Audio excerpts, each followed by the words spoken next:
करना सीखेंगे।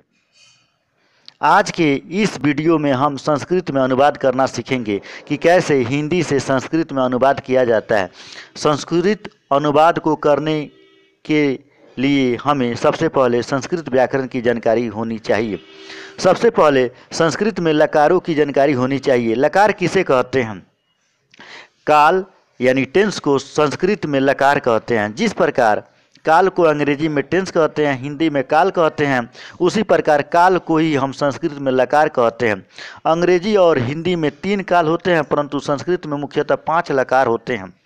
एक लट लकार जिसे वर्तमान काल कहते हैं, दूसरा लंग लकार जिसे भूतकाल कहते हैं, तीसरा लिट लकार जिसे भविष्य काल कहते हैं, चौथा लुट लकार जिसका प्रयोग आज्ञा व अर्थक वाक्य के प्रयोग में किया जाता है, पांचवा विधिलिंग लकार इसका प्रयोग चाहिए के अर्थ में किया जाता है।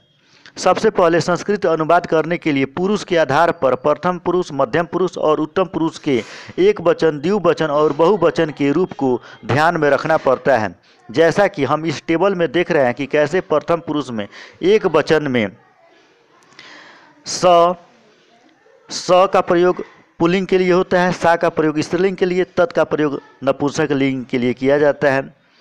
उसी प्रकार प्रथम पुरुष के द्विवचन में अगर पुल्लिंग रहेगा तो त का प्रयोग, स्त्रीलिंग रहेगी तो ते का प्रयोग करते हैं, और बहुवचन में ते का प्रयोग पुल्लिंग के लिए और ता का प्रयोग स्त्रीलिंग के लिए और तानी का प्रयोग नपुंसक लिंग के लिए करते हैं। उसी प्रकार मध्यम पुरुष में त्वम का प्रयोग जिसका हिंदी अर्थ तुम होता है, युवाम तुम दोनों होता है, और बहुवचन में उसी का युवम तुम सब होता है। उत्तम पुरुष के में एक वचन में अहम मैं, अवाम हम दोनों, और बहुवचन में वयम हम सभी होता है। आज के इस वीडियो में हम लट लकार यानी वर्तमान काल में अनुवाद करना सीखेंगे।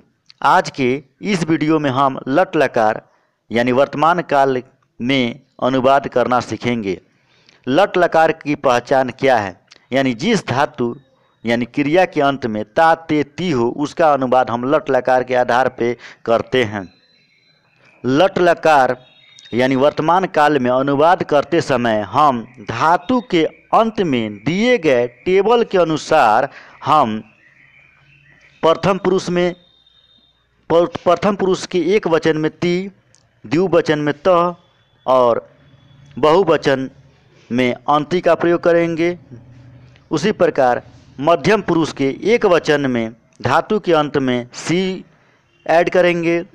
मध्यम पुरुष के द्विवचन में धातु के अंत में थ और बहुवचन में थ का प्रयोग करेंगे। उसी प्रकार उत्तम पुरुष में धातु के अंत में आमी, आव और आम का प्रयोग करेंगे। इसे उदाहरण के माध्यम से हम समझने का प्रयास करते हैं। आइए हम लट लकार में उदाहरण के रूप में पठ धातु के प्रयोग को देखते हैं कि कैसे पुरुष और वचन के अनुसार धातु के अंत में दिए गए टेबल के अनुसार प्रथम पुरुष के एक वचन में धातु के अंत में ती जोड़कर हमने पठती बनाया। उसी प्रकार प्रथम पुरुष के द्विवचन में पठतः और प्रथम पुरुष के बहुवचन में पठ के अंत में अंति जोड़कर पठंती बनाया। उसी प्रकार मध्यम पुरुष में पठ धातु के अंत में सी जोड़कर पठसी बनाया। मध्यम पुरुष के द्विवचन में पठ धातु के अंत में थह जोड़कर पठतः बनाया। उसी प्रकार मध्यम पुरुष के बहुवचन में पठ धातु के अंत में थ का प्रयोग करके हमने पठत बनाया। उसी प्रकार उत्तम पुरुष में पठ धातु के अंत में मी जोड़कर पठामी, द्विवचन में पठ धातु के अंत में आव जोड़कर पठाव बनाया, और बहुवचन में पठ धातु के अंत में आम जोड़कर पठाम बनाया। आइए हम इन संस्कृत अनुवाद का उदाहरण के माध्यम से हम सीखने का प्रयास करते हैं। जैसे वह पढ़ता है, यहाँ पे हम देख रहे हैं कि वह पुल्लिंग के लिए प्रयोग किया गया है और वह का संस्कृत में स होता है और यह प्रथम पुरुष के अंतर्गत एक वचन में आता है। तो हम इसका अनुवाद करने के लिए प्रथम पुरुष से स और स के साथ प्रथम पुरुष में हम यहाँ पे देख रहे हैं कि ती का प्रयोग किया गया है। इसी प्रकार हम उसका अनुवाद बनाएंगे स पठती। उसी प्रकार वह दोनों या वे दोनों पढ़ते हैं। तो वह दोनों के लिए हम यहाँ पे देख रहे हैं कि दो व्यक्तियों के लिए तो का प्रयोग किया गया है द्विवचन में, प्रथम पुरुष के द्विवचन में तो का प्रयोग किया गया है और उसके धातु रूप में प्रथम पुरुष के द्विवचन में तह का प्रयोग किया गया है। उसी प्रकार तो हम यहाँ पे देखते हैं वह दोनों पढ़ते हैं तो तो पढ़ता। उसी प्रकार वे लोग पढ़ते हैं, वे लोग के लिए ते हो जाएगा और बहुवचन के अंत में पठ धातु के अंत में अंत जोड़कर ते पठंती बनाया गया है।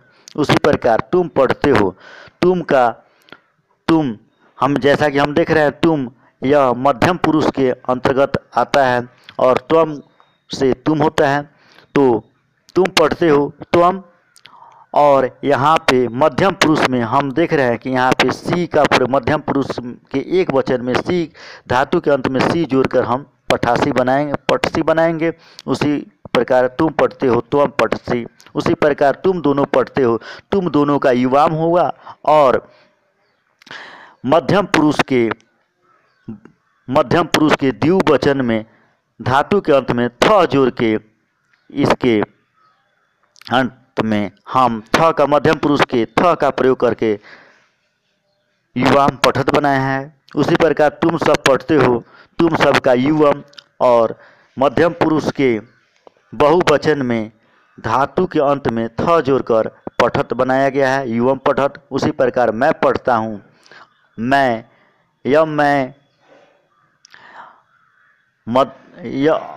उत्तम पुरुष के अंतर्गत आता है। तो मैं का संस्कृत अहम हुआ और पढ़ता हूँ यानी